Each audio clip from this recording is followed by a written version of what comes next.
शास्त्र श्रीमद् भगवद गीता प्रथम अध्याय। धृतराष्ट्र के प्रश्न। धर्मक्षेत्रे कुरुक्षेत्रे समवेता जुजुत्साव मामक पांडवस्यैव किम कुर्वत संजय। अर्थात हे संजय, धर्मक्षेत्रे कुरुक्षेत्रे इकट्ठे हुए युद्ध की इच्छा वाले मेरे और पांडु के पुत्रों ने भी क्या किए। संजय द्वारा सेनाओं के वर्णन।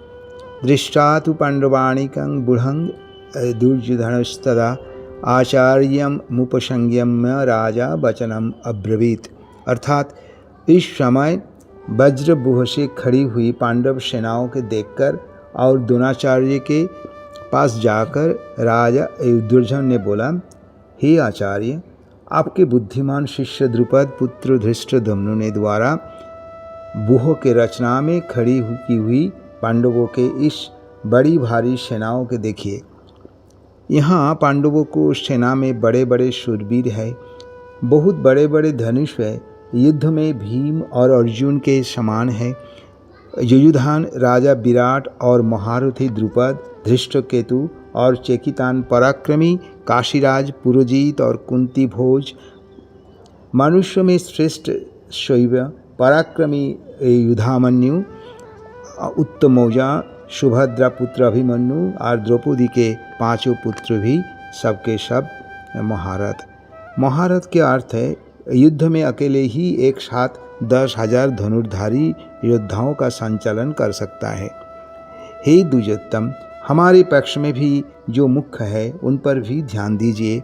मेरे सेनाओं के नायक हैं द्रोणाचार्य, पितामह भीष्म, कर्ण, संग्राम विजयी कृपाचार्य, अश्वत्थामा, विकर्ण, भूरिश्रवा। इनके अतिरिक्त बहुत से शूरवीर हैं जिन्होंने मेरे लिए जान देने के लिए इच्छा भी त्याग कर लिए हैं। सबके सब युद्ध कला में अत्यंत चतुर है। भीष्म द्वारा सुरक्षित हमारी सेना पर्याप्त है, भीम द्वारा सुरक्षित सेना बहुत ही कम है। युर्धन बोला, आप सब दृढ़ता से पितामह भीष्म को चारों ओर से रक्षा करें। जो पितामह भीष्म ने हर्ष उत्पन्न करते हुए सिंहनाद रूप जोर से शंख बजाया। उसके बाद शंख, भेरी, ढोल एक साथ बाज उठे, बहुत बड़ा भयंकर हुआ।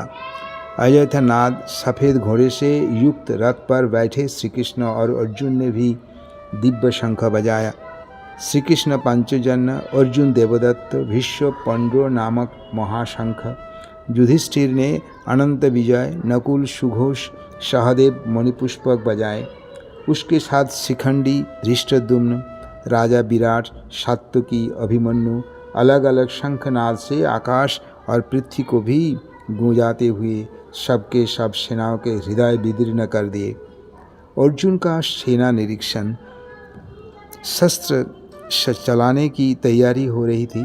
उसी समय कपिध्वज अर्जुन ने धनुष उठा लिया और भगवान श्री कृष्ण से बोला, हे अच्युत, दोनों सेनाओं के मध्य में रथ को स्थापन कीजिए। इस तरह कहने पर श्री कृष्ण ने दोनों सेनाओं के मध्य में पितामह भीष्म और द्रोण के सामने तथा संपूर्ण राजाओं के सामने श्रेष्ठ रथ खड़ा कर दिया। अर्जुन के विषाद जोग। दृष्टुवा शम खयजनम कृष्णा संयुक्त ही समूह पर स्थितम संतिंत मामा ज्ञात्राणी मुखं च परिशुद्ध शुष्यति। अर्थात हे कृष्ण, युद्ध की इच्छा वाले इस कुटुंब समुदाय को अपने सामने उपस्थित देखकर मेरे अंग शिथिल हो रही है और मुँह से सुख रहा है। आचार्य पितरः पुत्रा तथा एव च पितामहः मातुला श्वशुरा पौत्रा शाला संबंधिना तथा। अर्थात आचार्य, पिता, पुत्र, उसी प्रकार पितामह, मामा, श्वशुर, पुत्र, शाले सबके साथ युद्ध करना पड़ेगा। इनको मैं मारना नहीं चाहता, त्रिलोक का भी पृथ्वी के लिए भी नहीं। हे जनार्दन, धृतराष्ट्र संबंधियों के मारकर हम लोगों को क्या में प्रसन्नता होगी, हमें पाप ही लगेगा। कुटुंबियों को मारकर कैसे सुखी होंगे। कुलक्षण कृतं दोषम मित्र दोहे च पातकम। कुल का नाश करने वाला दोष को और मित्र को साथ द्वेष करने वाले पाप को नहीं देखते हैं।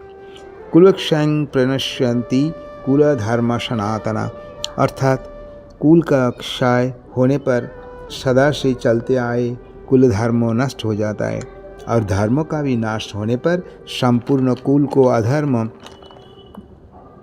दबा लेता है। अधर्म विभावात् कृष्ण प्रदूषन्ति कुल स्त्रियः स्त्रीषु दुष्टासु वार्ष्णेय जायते वर्णशंकरः, अर्थात हे कृष्ण, अधर्म अधिक बढ़ जाने से कुल की स्त्रियां दूषित हो जाती है। ये हे वार्ष्णेय, स्त्रियों के दूषित होने पर वर्ण संकर पैदा हो जाता है। वर्ण संकर कुल घातियों को और कुल को नरक में ले जाते हैं और इसमें जाति धर्म भी नष्ट हो जाते हैं। मनुष्यों का बहुत काल तक नरक में वास होता है।